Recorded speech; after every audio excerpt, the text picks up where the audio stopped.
What does a person think about before death? Some beautiful memories, or constant regret, like in The Death of Ivan Ilyich, making one feel that life has been wasted?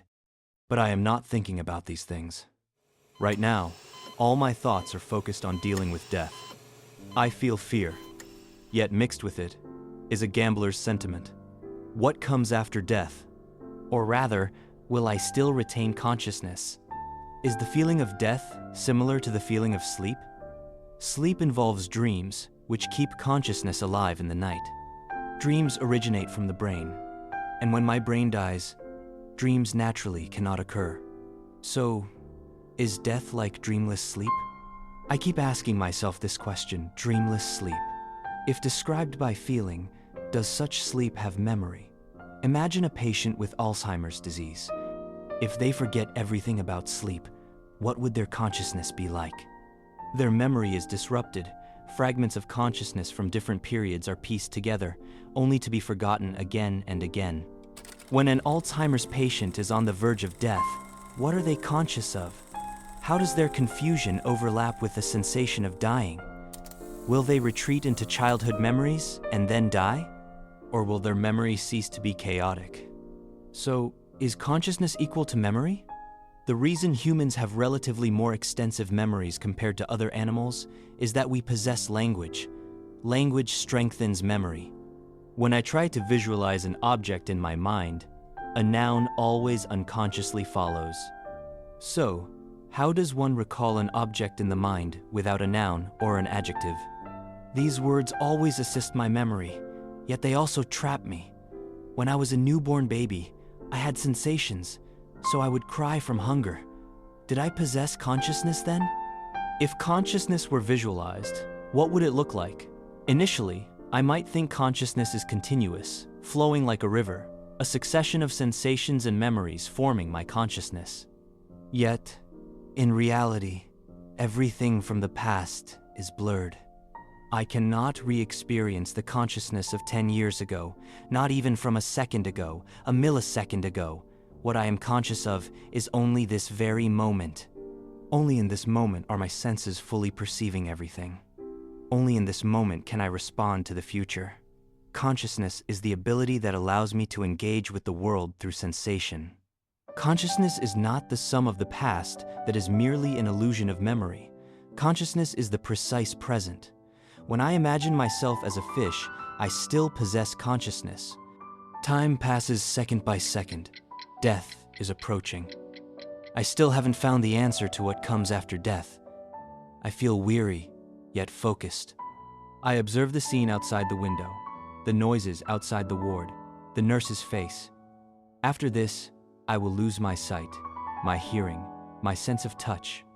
At that point, what will consciousness be? Perhaps I will lose all sensation, but if I still retain the ability to think, maybe my consciousness will persist.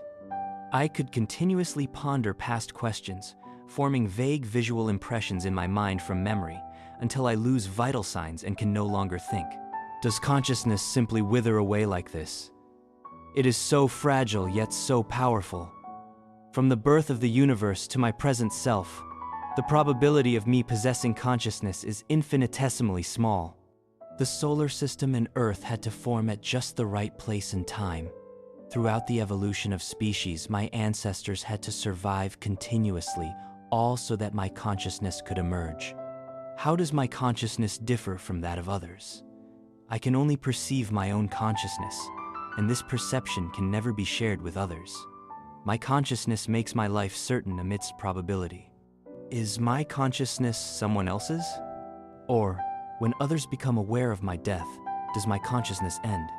Conversely, since I cannot perceive others' consciousness, how can I truly know whether I exist in their lives? The reason they believe I am still alive now is because my consciousness is at work. Conversely, when I witness someone else's death, in their own self-awareness, have they truly died? My brother died 10 years ago, that is my consciousness.